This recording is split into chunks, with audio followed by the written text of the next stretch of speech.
Queridos, nós sabemos que Deus ele é bom e que Ele tem proporcionado para nós grandes coisas.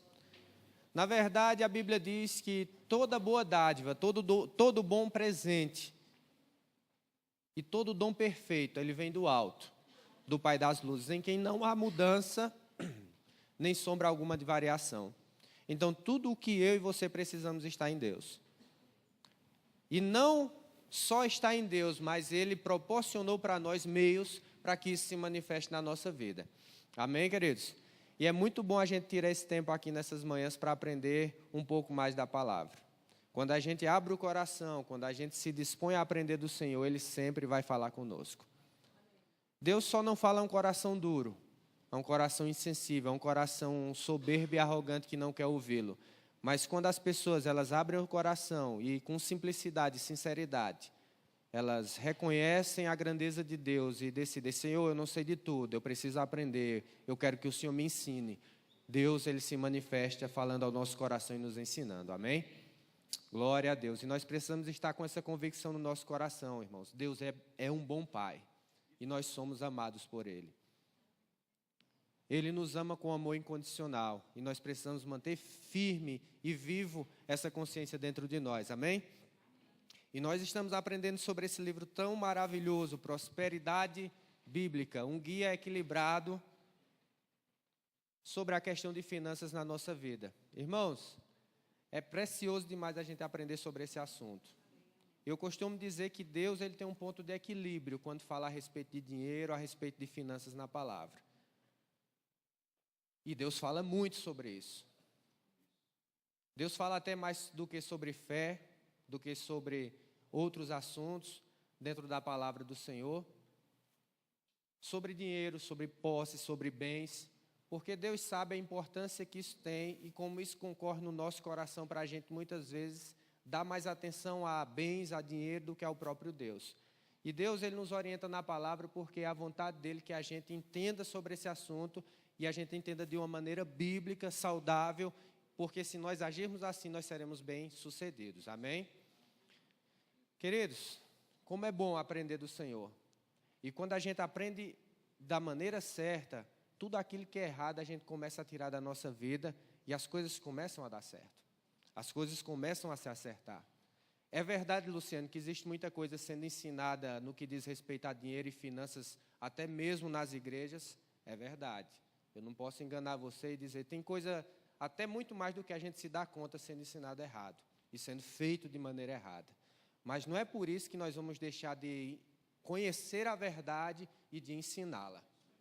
Nós precisamos nos firmar na verdade, nos estabelecer nela, porque quando nós conhecemos a verdade, fica fácil de diagnosticar aquilo que é errado, para que a gente possa rejeitar. Amém? Então, fica sensível, porque o Senhor ele tem sempre uma direção para a nossa vida no que diz respeito, como nós estamos aprendendo esse assunto tão importante. Nós já aprendemos tantas coisas, que é a vontade de Deus nos prosperar, nós aprendemos que nós somos mordomos, nós aprendemos que as primícias, existe um princípio para elas, nós aprendemos o que é dizimar, aprendemos sobre prosperidade na expiação, sobre o que é plantar e colher, sobre exercer autoridade nesse assunto. E nós hoje iremos aprender sobre um assunto chamado bênçãos ou milagres. Bênção ou milagres? Qual o melhor que Deus tem para nós? É interessante que quando a Bíblia fala de dinheiro, a Bíblia diz que a bênção do Senhor ela enriquece e não acrescenta dores. Outra versão diz, não traz desgosto. A Bíblia diz que o Senhor se compraz, tem prazer na prosperidade do seu servo. A Bíblia diz lá em Eclesiastes também, a quem Deus deu riquezas e bens e poder para deles desfrutar, é maldição? Não, é bênção do Senhor, é dom de Deus, é um presente dele. Então, riquezas, bens, posses, não é algo maldito, maldiçoado, que se o crente tiver, ele vai se desviar. Apesar que alguns não estão preparados para ter. A verdade é essa. É costume dizer, o pessoal comentava antigamente, né, dizia que tem crente que é que nem aqueles papel de bodega antigamente, né, se não botar o pau em cima, ele voa. Ele se perde. Tem que estar sempre com uma coisa em cima para poder ele, o quê? Se manter no lugar. Tem crente que é assim, irmãos. Tem crente que E muitas vezes a gente quer ter algo que a gente não está preparado, não tem estrutura para ter, e às vezes a gente se queixa com Deus porque está assim, porque está assado. Muitas vezes, queridos, é porque se você está vivendo uma vida digna, reta, correta, e está acontecendo coisas que você não se agrada, e você diz assim, por que está acontecendo isso? Por que não se resolveu ainda? Muitas vezes é porque você não está preparado, não tem uma estrutura espiritual, e aquilo chegando na sua vida, ao invés de ser uma bênção, vai ser uma maldição, que vai te afastar de Deus e vai fazer você ter prejuízo. Então é melhor ficar na bênção, não é verdade? É melhor você ficar no que Deus tem para a sua vida. Eu vou ser bem sincero com vocês, queridos.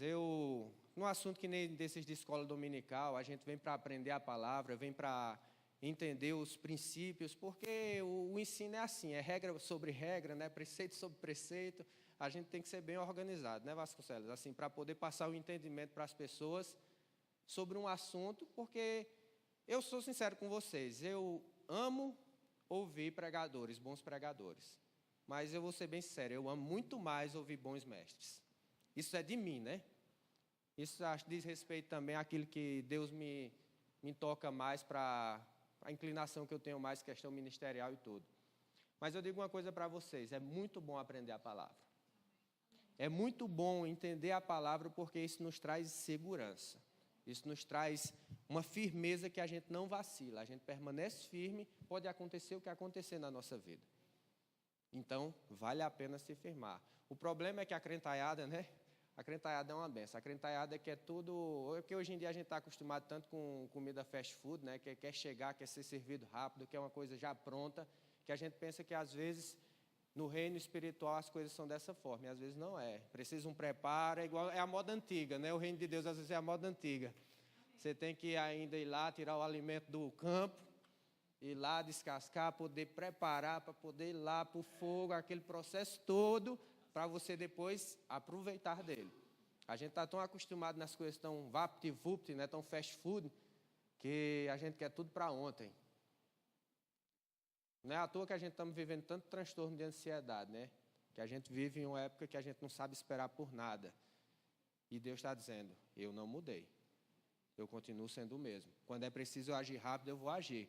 Mas tem coisas que a Bíblia diz que nós devemos aprender como os heróis da fé do passado, que pela fé e paciência, perseverança, herdaram as promessas. Às vezes não é preciso somente ter fé, é preciso ter fé e paciência para poder se herdar as promessas. Esses princípios não foram tirados da palavra. Nós estamos na era digital, na pós-modernidade, mas esse avanço, essa correria, essa pressa dos dias de hoje não afetaram Deus não, viu? Deus continua sendo o mesmo. Mas eu digo uma coisa para você, Ele nunca é atrasado.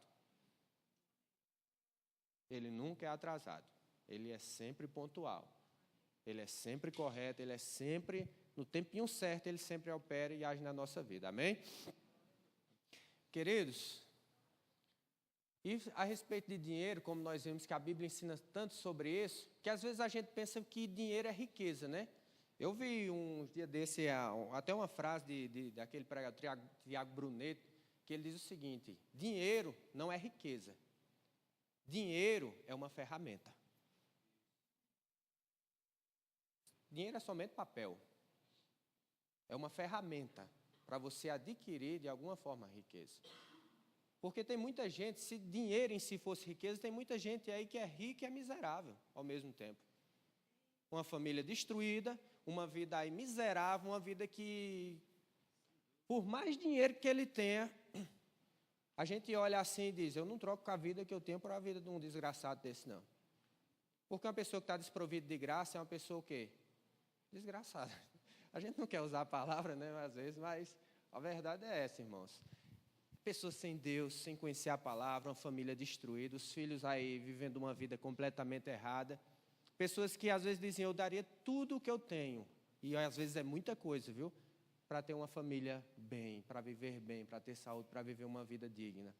E às vezes não tem. Eu gosto muito de uma frase de Spurgeon, que ele diz o seguinte, cuide bem da sua integridade e Deus cuidará da sua prosperidade. Cuide bem da sua integridade e Deus vai cuidar da sua prosperidade. Nós, como cristãos, nós precisamos voltar para a palavra e entender que nós não podemos deixar de viver uma vida íntegra. Ela faz parte do Evangelho. Ela faz parte da palavra. E nós precisamos estar firmados nessa verdade. Amém, queridos? Glória a Deus. Peço que você abra a sua Bíblia em Deuteronômio 28.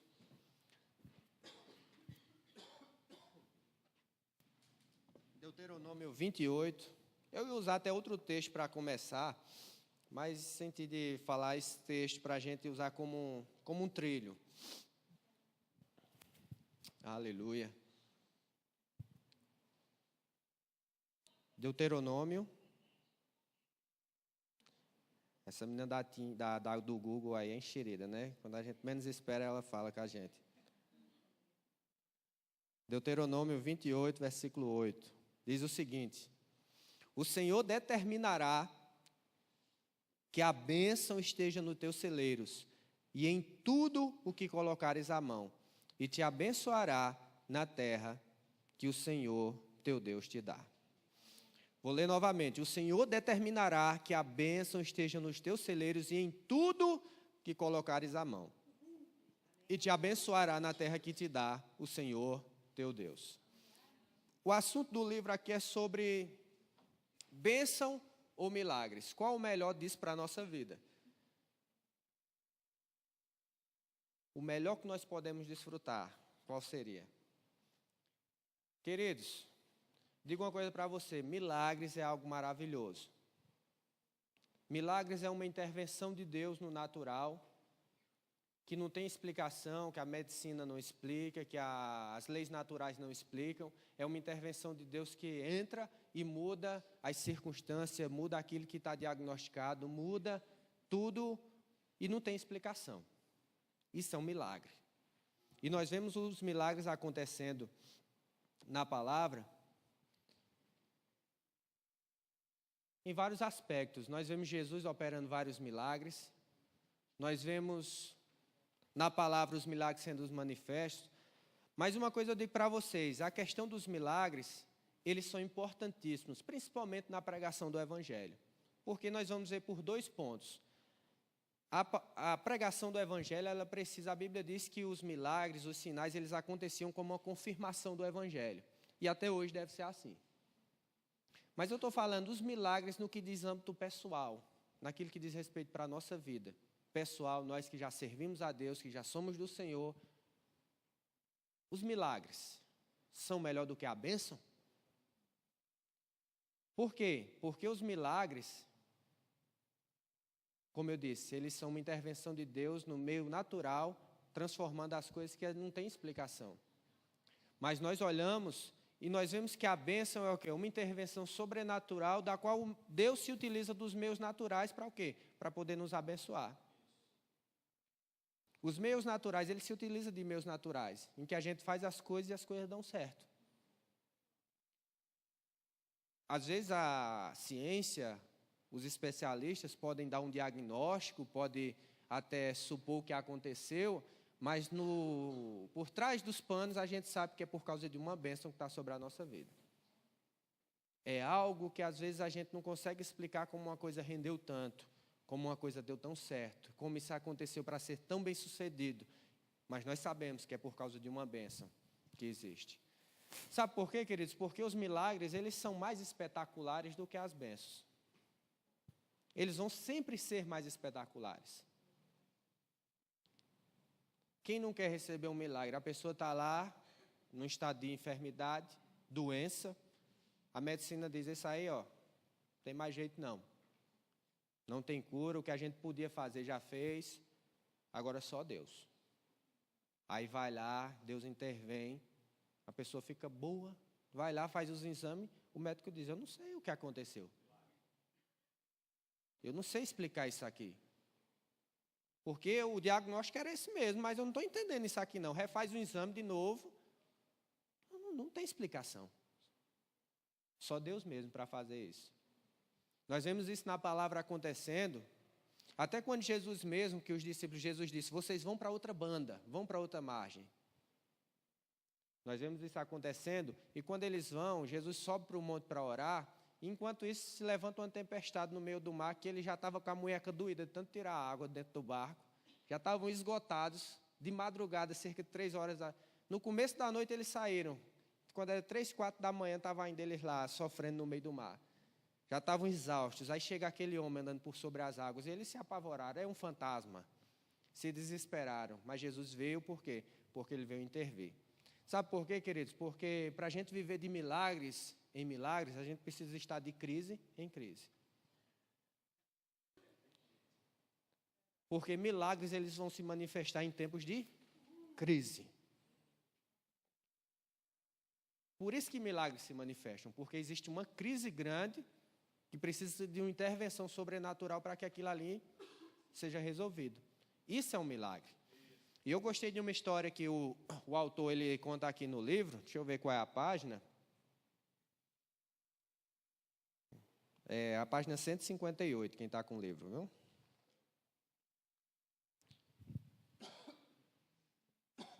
Porque a gente é muito atraído pela questão do sobrenatural, dos milagres, porque é mais espetacular, não é, irmãos? É ou não é verdade?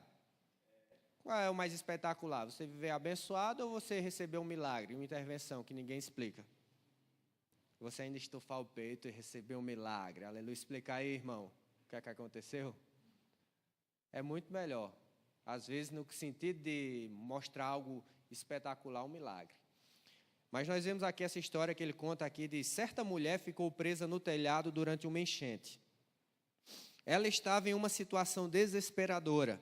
Vendo que o nível da água só aumentava, sem a ajuda de Deus ela estaria condenada. Mas ela era cristã, era crente, aleluia, e orou para que Deus a resgatasse. Então um grande pedaço de lenha passou boiando. Ela pensou em pular sobre ele e permanecer sobre o tronco, até chegar a um local seguro. Mas não. Ela estava crendo em Deus, que Deus enviaria um milagre. Então alguém passou em um barco e ofereceu ajuda para resgatá-la. Mas ela recusou, dizendo que Deus iria salvá-la milagrosamente. Pouco antes de as águas arrastarem-na, um helicóptero de resgate chegou e jogou uma escada para ela. Ela recusou novamente, na expectativa de o Senhor salvá-la de modo sobrenatural. Então, ela foi arrebatada. Não, ela se afogou quando as águas prevaleceram. Ao chegar ao céu, ela estava perplexa e perguntou ao Senhor por que ele não a respondeu à sua oração. Ele disse: eu enviei um tronco, um barco e um helicóptero, mas você não quis receber a minha ajuda. Aí você vê, ele diz, ela perdeu a provisão de um Deus, de uma bênção, porque estava comprometida em receber a ajuda de Deus por meio de um milagre. Não sei se alguém... Eu já ouvi essa história de outra forma, né? Mas eu acredito que até vocês já tenham ouvido essa história de alguma maneira. Ela estava tão focada em receber um milagre, que Deus ia ali de alguma forma sobrenatural resgatá-la, que muitas vezes a ajuda Deus mandou de forma natural e ela não reconheceu e acabou se perdendo. Será que isso parece às vezes com algum de nós? Sabe por quê? Porque o tronco passando não era algo espetacular. A lancha que passou com o homem para ajudá-la não era algo espetacular. O helicóptero não era algo espetacular, que depois as pessoas iriam olhar e dizer, uau! Mas era uma provisão de Deus. E nós, como crentes, irmãos, nós precisamos atender para essas coisas, porque isso muitas vezes nos priva de viver o melhor de Deus. E Deus quer que a gente viva o melhor que Ele tem para nós. E por meio do ensinamento, do conhecimento da palavra, é que isso vai nos trazer o quê? Vai nos trazer à luz o entendimento necessário para a gente viver o melhor que Deus tem. Sabe por quê, queridos? Porque viver de milagre em milagre é viver de crise em crise. E é melhor estar na bênção. O Senhor determinará sobre você a bênção. Para que tudo que você fizer, onde você colocar as suas mãos, seja o quê? Seja bem sucedido. Por exemplo, a gente vê isso como o exemplo que eu usei de Jesus, né? No meio da tempestade, que foi resgatar os discípulos, teve que operar um milagre de andar sobre as águas. Nós vemos até quando Jesus multiplica a segunda vez os pães, Jesus olha para aquela multidão e a Bíblia diz que ele se enche de compaixão delas e diz, eles já estão 3 dias conosco. Eu não quero despedi-los, porque eles estão em jejum esse tempo todo. E se eu despedi-los, eles podem desfalecer no meio do caminho. Surgiu o quê? Uma crise. Porque eles estavam debilitados. Jesus disse, o que é que vocês têm aí? Pegou e operou um milagre, uma multiplicação. Muitas vezes por causa de um ambiente de crise que se manifesta. E por que a gente precisa, às vezes, tem esse entendimento de viver um milagre? Porque a gente também aprendeu muita coisa errada de a gente, eita Senhor, aleluia, eu estou num estreito, eu estou num arroxo, eu estou numa prova do Senhor. E a gente viveu muito tempo nessa mentalidade de que, olha, eu estou na prova, irmão, o negócio está difícil, mas Deus vai operar o seu poder, aleluia. Muitas vezes a gente viveu muito tempo dessa forma, esperando uma intervenção natural de Deus. E a gente, focando simplesmente em uma intervenção de um milagre, a gente muitas vezes desprezou e esqueceu de viver uma vida de bênção. Porque o entendimento, irmãos, dessa questão muda completamente a nossa vida e o nosso modo de pensar e o nosso modo de enfrentar e de tratar com as coisas. Por exemplo, na questão financeira, a pessoa pode estar precisando de um milagre. Não tem como resolver isso aqui não, Luciano. Estou quebrado, estou falido, estou lascado e não tenho o que fazer não. Você pode e deve crer por um milagre e uma intervenção de Deus. Mas quantos concordam que muitas vezes um milagre pode ser somente algo momentâneo na vida de uma pessoa? Por exemplo, Deus pode intervir na vida de uma pessoa que está quebrada, falida. Ali não tem como resolver o problema financeiro dela. Deus vai, intervém, opera um milagre. E 6 meses depois, 1 ano depois, a pessoa pode estar do mesmo jeito ou mais lascada do que estava. Pode acontecer ou não? Tem casos de pessoas que não tinham nada. Por exemplo, ganharam na Mega Sena milhões. E estatísticas dizem que mais de 80% depois de 5 anos não tem mais nada, irmão. O que é isso? Como é que a pessoa ganha 50 milhões e consegue estourar isso em 5 anos? Eu não consigo entender. Uma pessoa dessa tem que escrever um livro, Como Perder Tudo o que Ganhou. Porque é um mistério isso aí, irmão. Não tem condições. Como é que consegue? Mas isso acontece. É a mesma coisa dos milagres. Uma pessoa pode receber uma intervenção de cura no seu corpo e viver uma vida irresponsável sem cuidar do corpo do templo do Espírito Santo e adoecer de novo. E foi Deus que não quis intervir? Não, foi por causa de uma irresponsabilidade da pessoa não cuidar do templo do Espírito Santo. Vive comendo de qualquer forma, de qualquer maneira, e todos nós vivemos dessa maneira porque é mais fácil as coisas prontas. É mais fácil uma latinha que já está o comer pronto ali, pegar um negócio que é bem mais prático, um presunto, um negócio que é tudo prontinho ali, só é no máximo esquentar e comer. A gente não quer ter o trabalho de preparar os alimentos. Por isso que a gente está adoecendo tanto, porque não está cuidando do templo do Espírito Santo. E a culpa é de Deus? Não. Deus pode intervir com um milagre se a pessoa realmente adoecer? Pode.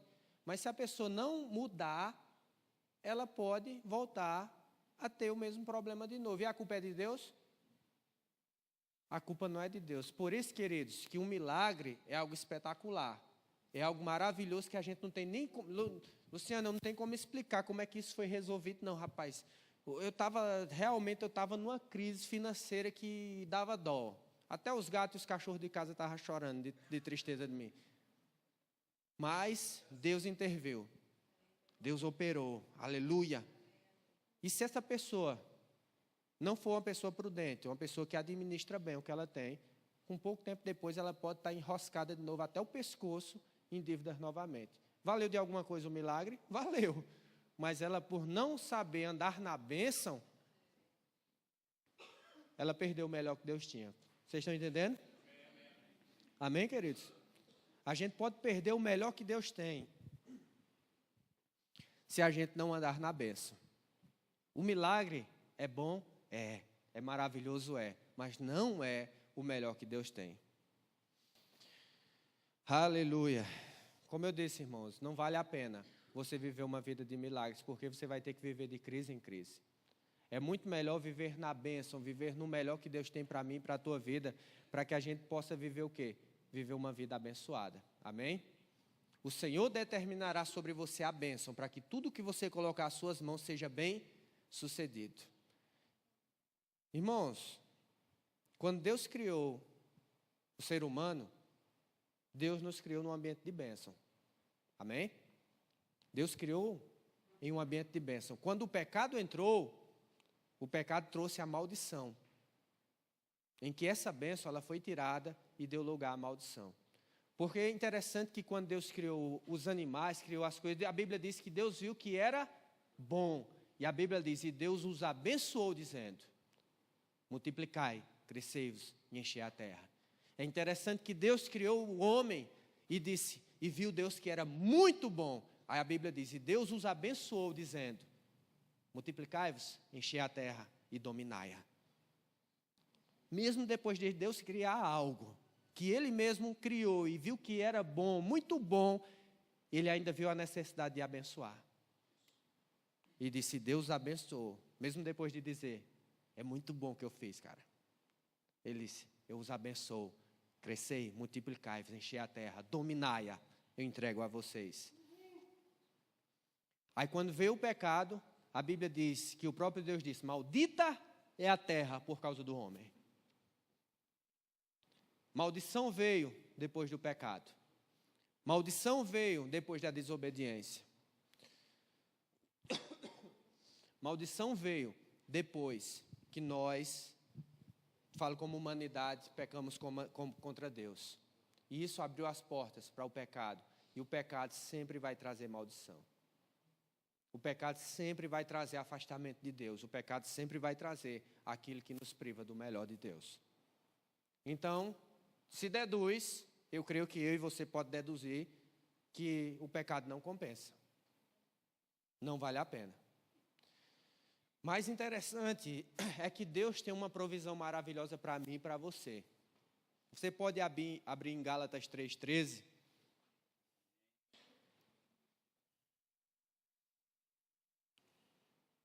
Aleluia. Gálatas 3,13.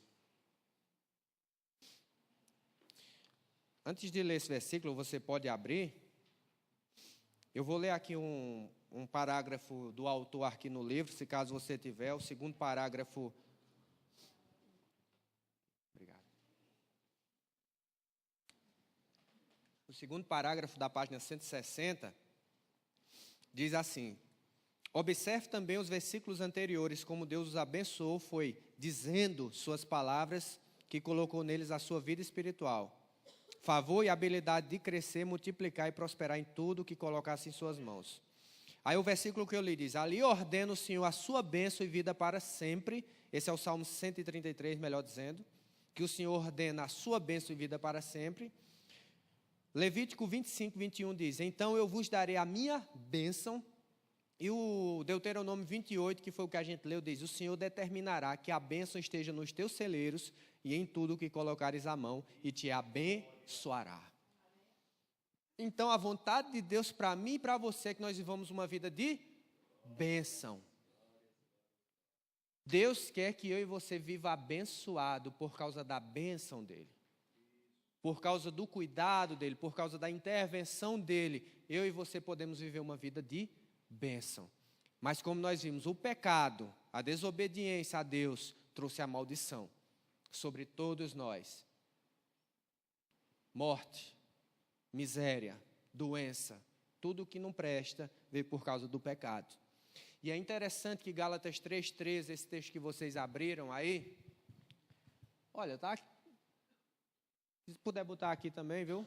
Gálatas 3,13. Para a gente ler. Aleluia. Foi Cristo quem nos redimiu, quem nos livrou, quem nos tirou da maldição da lei, quando a si próprio se tornou maldição em nosso lugar, Pois como está escrito, maldito todo aquele que for pendurado no madeiro. 14, versículo seguinte. Isso aconteceu para que a bênção de Abraão chegasse também aos gentios em Jesus Cristo, a fim de que recebêssemos a promessa do Espírito Santo pela fé. Deus proveu um meio para que a maldição fosse tirada do nosso meio. Deus proveu um meio para que eu e você pudéssemos viver livre daquilo que o pecado trouxe para nós. Você crê nisso? Amém?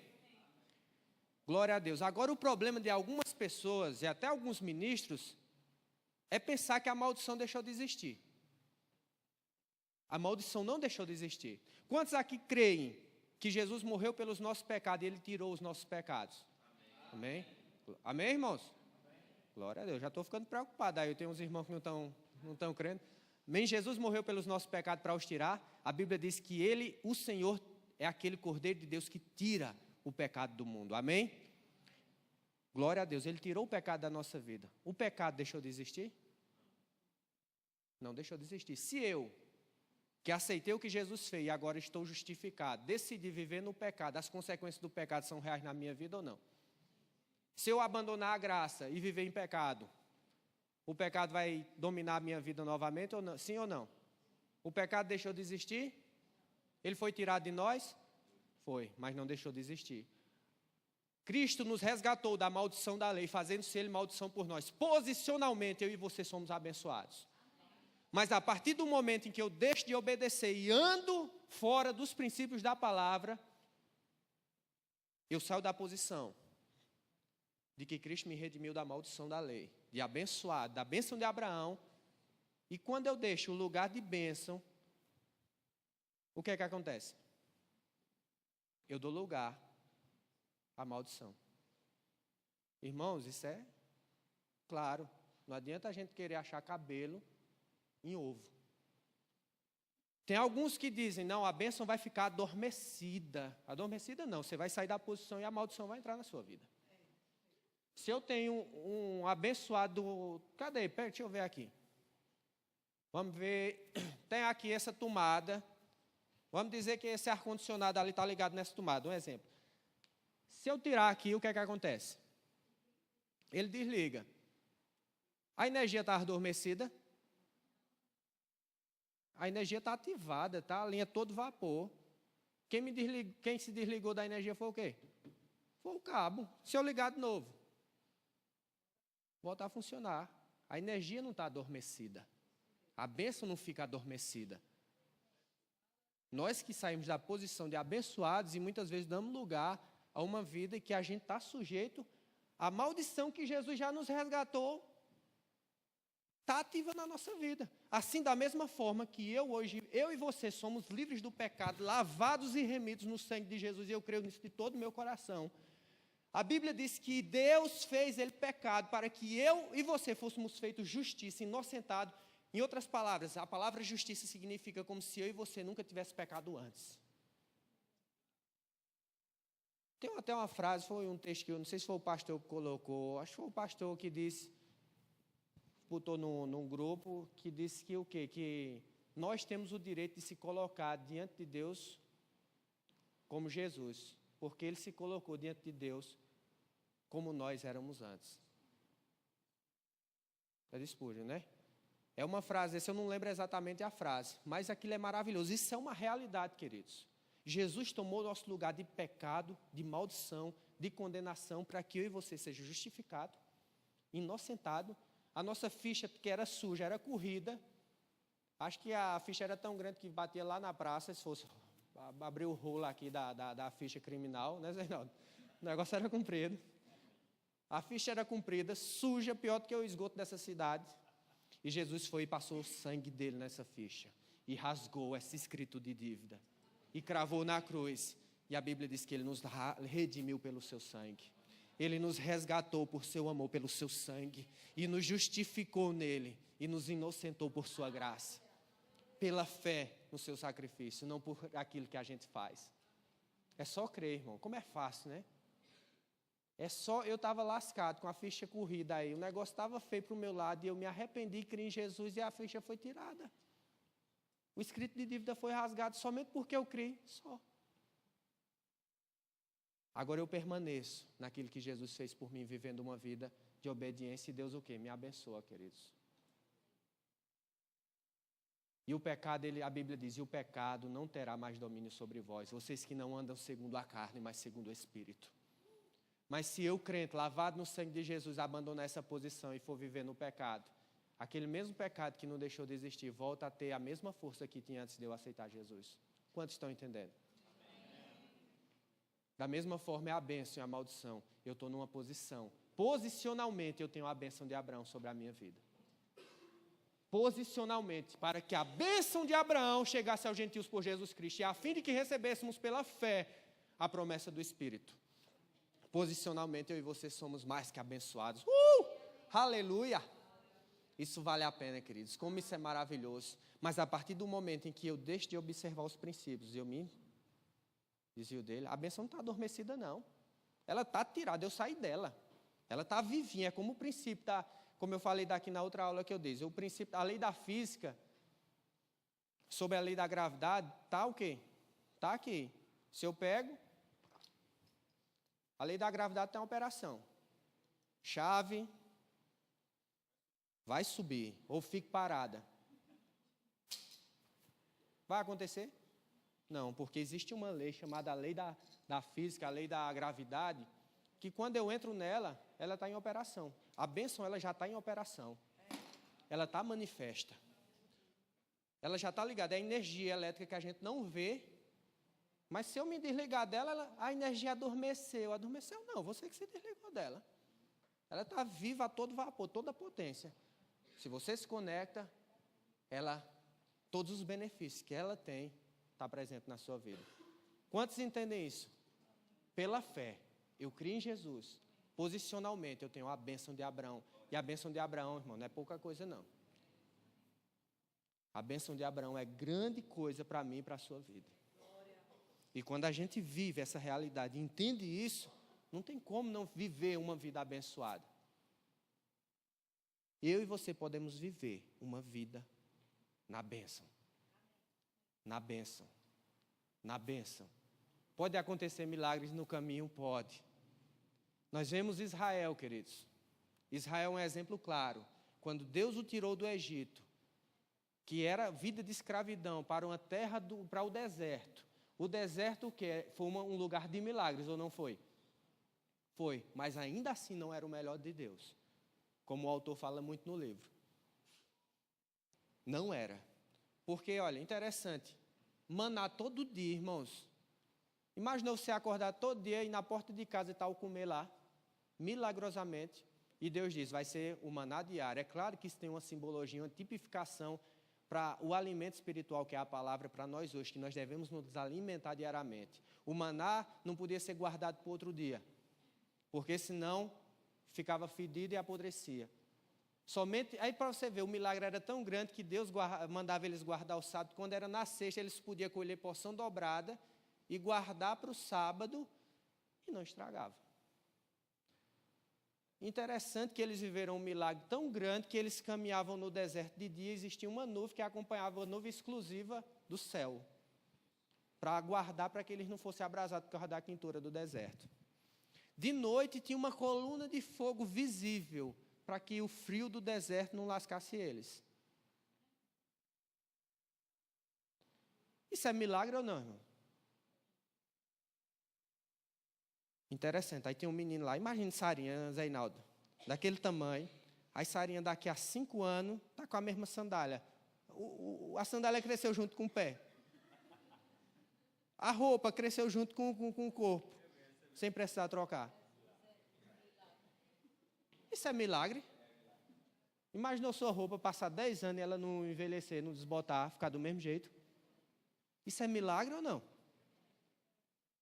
Eles viveram em milagres, mas ainda não viviam o melhor que Deus tem para eles. Até que o quê? Que Deus estava reservando. A mente de Deus já estava planejando. Eu tenho um lugar de bênção para vocês, não um lugar de milagres. Um lugar em que vocês podem ser produtivos, em que vocês podem ser uma bênção, em que vocês vão ser abençoados, mas não somente abençoados, vocês vão ser abençoadores. Isso é o que Deus tem reservado para mim e para você. Não somente uma vida de ser uma bênção, porque outra coisa que se acontece bastante, é uma coisa errada, que a gente ouve muito: Deus, venha para a igreja, participe das correntes, não sei de quê e tal, e Deus vai prosperar. E a gente escuta os testemunhos de gente que estava falido, estava quebrado, e agora tem 5, 6 carros, não sei quanto apartamento na Avenida Paulista, e não sei o quê, e não sei o quê. Eu digo, e depois? É como se a mentalidade de Deus fosse o seguinte: ele é acumular de coisas para você ostentar. É como se a mentalidade de Deus que está sendo pregada sobre Deus é essa. Deus está querendo que você fique ostentando. Está vendo aí, ó, meu carrão? Vamos ali conhecer meus apartamentos. E vive uma vida miserável que não pratica generosidade. É como aquela coisa: e agora, irmão, o que é que você crê? Que Deus vai me dar mais ainda, aleluia. E termina o testemunho: glorifica de pé, igreja, aleluia. Eu não estou criticando outros ministérios, irmão. Eu estou dizendo que isso é muito falado até dentro do nosso meio. E a gente precisa ter um equilíbrio para que isso não tome conta do nosso coração. Isso é coisa errada. Eu vou dizer que está certo. Porque Deus nunca teve na mentalidade dele que nós fôssemos simplesmente represa. Acumula, acumula, acumula, acumula, acumula, acumula para quê? Só para dizer que tem? Para ostentar? Deus não é contra a gente ter. Ele é contra o dinheiro nos ter. Tomar o nosso coração e ganhar o lugar que Deus tem. Quantos aqui lembram da outra aula que estiveram? Deus não está querendo tomar o que é seu. Deus está querendo que você mostre que Ele é mais importante para você do que seu dinheiro e seus bens. A questão do bolo de aniversário. Quando aquele aniversariante tira aquele primeiro pedaço de bolo e oferece para a pessoa, o bolo é igual a todo o resto. Não tem um sabor diferente dos outros pedaços. Mas ali está expressando honra, gratidão, respeito. Está fazendo a diferença. Ou seja, está distinguindo aquela pessoa das demais. Todas ali são importantes, mas aquela ali está sendo distinguida. Deus quer que você honre Ele. Deus quer que eu e você honre a Ele. Mostrando que o dinheiro é nosso servo. Mostrando que nós somos mordomos. Mostrando que na nossa vida, Ele é mais importante. O seu reino é mais importante do que o dinheiro e os bens. Amém? Irmãos, Jesus amado, tem misericórdia. Vamos terminar? Tinha mais coisa, irmãos, só para a gente concluir. Josué 5, versículo 10 e 12. Josué 5, versículo 10 e 12. A gente conclui agora.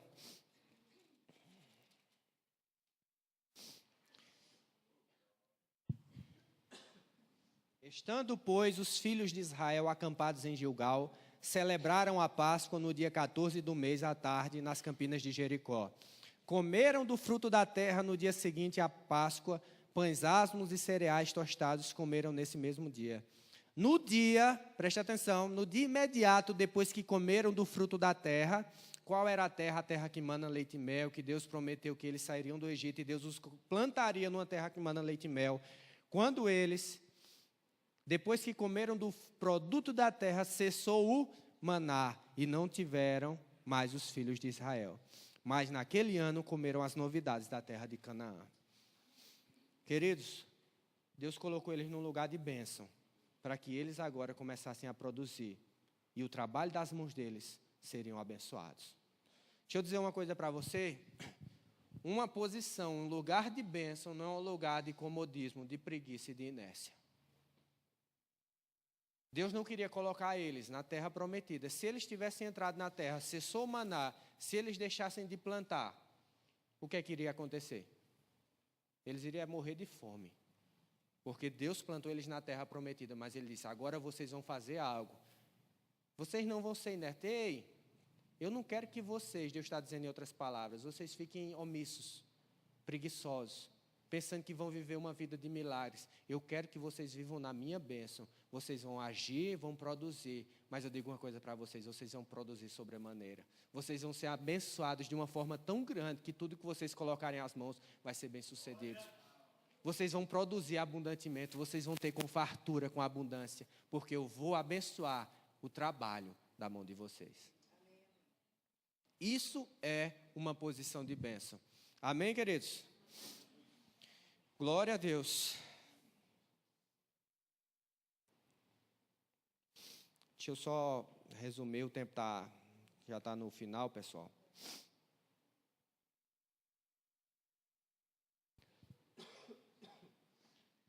Só para a gente concluir, quando Deus chamou Abraão, e a Bíblia diz que a bênção de Abraão, por causa de Jesus que nos resgatou da maldição, está sobre a nossa vida pela fé.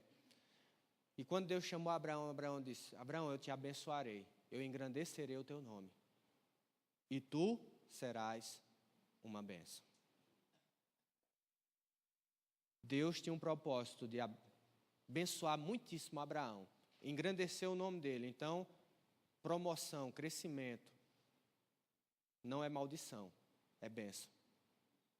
Essa mentalidade de gente pequena, eu nasci numa família humilde, pobre, lascado, que não tinha nada, eu vou morrer assim. Não, queridos. Pense algo melhor para o seu futuro. Pense algo melhor e grande para você na frente. Deus não quer você com uma mentalidade medíocre e pequena. Deus tem grandes coisas, Ele quer engrandecer o teu nome. Mas Ele não quer que você desvie o coração quando você se engrandecer. Mas reconheça, é por causa dEle. É para Ele, é para a glória dEle. E tu serás uma bênção. Porque no momento em que você deixa de viver de milagres, o milagre é só para você tirar você de uma crise. Você passa a viver na bênção, você passa a prosperar, a produzir, e você não vai ter somente para você vai ter para dar. Você vai ter para abençoar, você vai ter para socorrer os outros, você vai poder ser milagre na vida de outras pessoas. É isso que Deus quer. Quantos estão entendendo que é viver uma vida na bênção? Deus quer que você viva na bênção. A bênção é melhor do que os milagres. Quer dizer, Luciano, que eu estou precisando de um milagre agora, não vai acontecer de maneira nenhuma.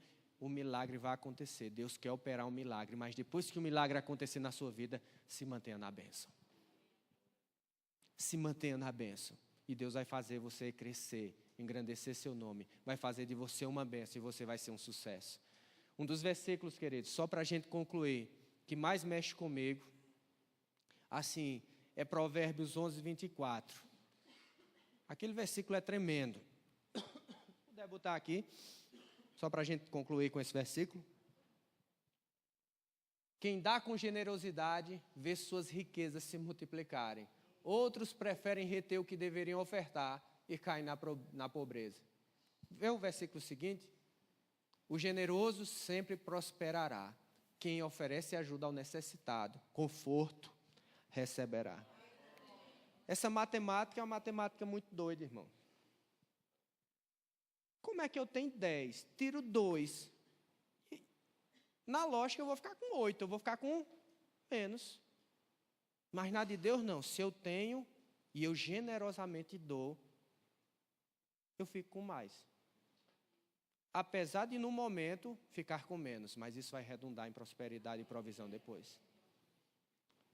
Então a mentalidade para mim, para a sua vida de prosperidade, é que eu e você sejamos um canal de bênçãos.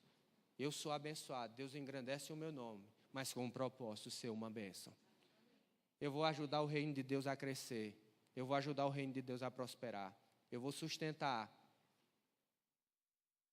o ministério. Eu vou abençoar a vida dos meus líderes, eu vou ajudar o reino de Deus a crescer, vou ajudar os necessitados e fora da igreja também, né? Ajudar o reino de Deus, isso, as ofertas englobam isso, não só a igreja local, o reino de Deus em geral. Dízimo é na igreja local, você tem que dar aqui onde você congrega.